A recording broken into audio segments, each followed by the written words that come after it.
ni, pergi dekat annotation. Okey, pilih Multileader style.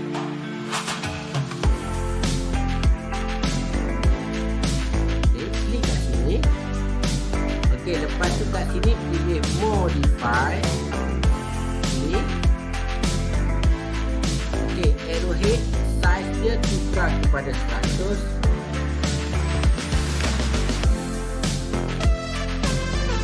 Okey, kat sini tekan OK.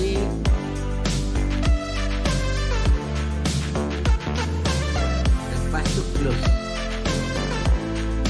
Okey, untuk kita buat leader tadi, kita ambil salah satu objek. Okey, katakan kita nak tarik dekat sini. Kita pergi dekat leader, klik kat sini. Okey, kat sini dia straight saja sebab kita masih lagi dalam auto mode. Okey, untuk bagi dia free, kita tekan dekat sini auto mode, turn off kan dia auto mode tu. Okey, klik. Okey, katakan kat sini kita type tire.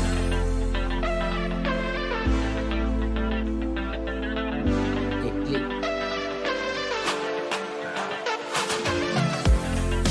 So, untuk leader ni kita boleh tukar size dia besar, kecil, ikut kesesuaian lah.